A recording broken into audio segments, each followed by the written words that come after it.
वलीद इकबाल साहब। जी जी ठीक है जी, भेजते हैं जी। जी वलीद इकबाल साहब जी। बिस्मिल्लाहिर्रहमानिर्रहीम। बहुत शुक्रिया चेयरमैन साहब। वलीद साहब जल्दी भी है। बिल्कुल, थैंक यू जी। पूरे इख्तिसार से 1 मिनट से 1.5 मिनट के अंदर जी। मुझे मेरे फाजिल दोस्त जनाब सेनेटर डॉक्टर मुसद्दिक मलिक ने कहा कि जी सेहत के हवाले से इस गवर्नमेंट की कोई तरजीहात भी हैं या नहीं है। उसकी जीती जागती दलील जो है वो आपके सामने है कि कोविड-19 में किस तरह अल्लाह ताला ने हमें सुरखरू किया है इस गवर्नमेंट को, जिसका वॉल स्ट्रीट जर्नल भी एतराफ़ कर रहा है, जिसके एतराफ़ बिल गेट्स कर रहे हैं, और माशाल्लाह जो अपोजिशन के लीडरान बशमूल ख्वाजा आसिफ साहब के बशमूल में सेहत की बात हो रही थी ना, कोरोना की इन्होंने भी बात की, मैं पोलियो भी बात करता हूं। मौलाना साहब आप तहम्मुल करें। वतवासौ बिल हक़ वतवासौ बिस सब्र। जी जनाब चेयरमैन साहब देखें जी, मेरी अर्ज ये है कि पोलियो की पाकिस्तान में अभी भी इस मूजी मर्ज का जो वजूद है और उसको मिटा ना सकने में हमारी नाकामी है, ये इस बात की भी दलील है कि इतनी दहाइयों से सेहत और तालीम ने हमारे यहाँ क्या अहमियत रखी है। और भी बहुत सी इसकी वजूहात हैं, लेकिन एक दलील उसकी ये भी है। और जनाब चेयरमैन साहब, कुछ हमारा कल्चर भी इस तरह का है, जिस तरह के वैक्सीन और ड्रॉप्स और इम्यूनाइजेशन के हवाले से जो हमारा रद्द अमल रहा है, ये मैं अर्ज करना चाह रहा हूं, जब से 19वीं सदी में इम्यूनाइजेशन ईजाद हुई थी, एडवर्ड जेनर ने जब ईजाद की थी, उस वक्त से इम्यूनाइजेशन के, वैक्सीनेशन के, ड्रॉप्स के खिलाफ एक मुजाहमत का कल्चर दुनिया भर में पाया जाता है। वर्ल्ड हेल्थ ऑर्गेनाइजेशन ने पिछले साल दुनिया की हेल्थ को 10 बड़े चैलेंजेस या 10 बड़े थ्रेट्स में, टॉप 10 थ्रेट्स जो हैं उनमें रेजिस्टेंस टू इम्यूनाइजेशन को गर्दाना है। सो यस, चैलेंजेस यहां मौजूद हैं, लेकिन जिस तरह मैंने अर्ज किया कि मौजूदा हुकूमत ने सुरखरू होकर दिखाया है, अल्लाह ताला ने सुरखरू किया है। कोविड-19 जैसे मूजी मर्ज, हमसाया मुल्कों की कारकर्दगी देख लें, यूरोप के तरक्की याफ्ता, अमेरिका कनाडा की कारकर्दगी देख लें और पाकिस्तान की कारकर्दगी देख लें। मैं यही अर्ज करना चाह रहा हूं।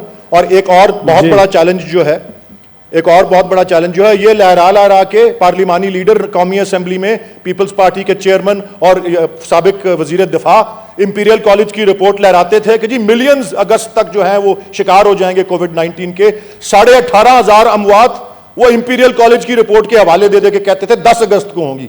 10 अगस्त को बफजले खुदा एक भी मौत जो है वो हम नहीं गवारा। 10 अमवात हुई। कहा 18,500 या 78,500 अमवात। जनाब चेयरमैन साहब, मेरे ख्याल में मैं भी ये दरख्वास्त करूंगा, परसों सुप्रीम कोर्ट ने भी ये बात कही है कि कोई किसी किस्म के डिरोगेटरी अल्फाज किसी भी ऐसे डिफरेंटली एबल्ड शख्स के लिए या जिसको कोई जहनी किसी उसका शिकार हुआ हो पैदाइश से, जो है ऐसे अल्फाज ना इस्तेमाल किए जाएं।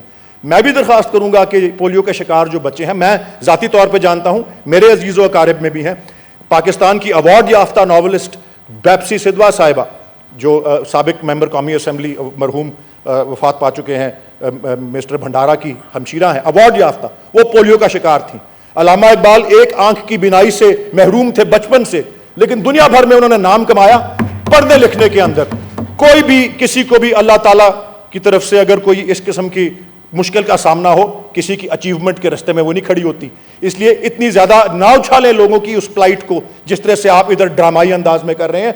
यहां बैठे होंगे तो ठीक है, मैं तो खुद तस्लीम करता हूं कि हमें उनका ख्याल रखना चाहिए और हमें पाकिस्तान को आजाद कराना चाहिए, लेकिन इस तरीके से जिस तरह से उनके जो कंडीशन है उसको उछाल रहे हैं, मैं समझता हूं अगर बैठे होंगे तो उनको तकलीफ पहुंचेगी। इसलिए इस बात को भी जो है मलूज़ खातिर रखना चाहिए।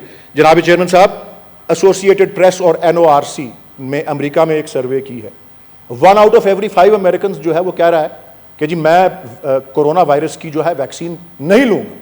तो इस तरह के चैलेंजेस जो हैं इनका सामना होता है। जो यहां पे बार बार ललकार रहे हैं हमको कि जी कोविड-19 ने इम्यूनाइजेशन को रोक दिया है पोलियो वाली, हम नहीं कह रहे भाई 9 अगस्त का डॉन संडे का खोल के देख लें, 2 पूरे सफ़ों पे हनिया जावेद ने मजमून लिखा हुआ है, वो सारी तफसीलात वहां मौजूद है। वो मेरा अखबार नहीं है, मेरी पार्टी का अखबार नहीं है, मेरी हुकूमत का अखबार नहीं है, उसको पढ़ के देख लें।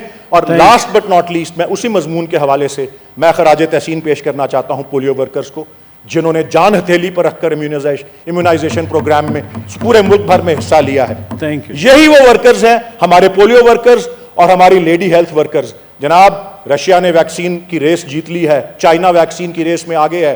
चंद महीनों में वैक्सीन जब कोविड-19 की भी आएगी, पूरे मुल्क में किस तरह एडमिनिस्टर करेंगे, यही हमारे these sons and daughters of the nation जो पोलियो वर्कर्स हैं और लेडी हेल्थ वर्कर्स हैं, वो इसको एडमिनिस्टर करेंगे। मैं एडवांस में उनको खराज तहसीन पेश करता हूं और थैंक यू।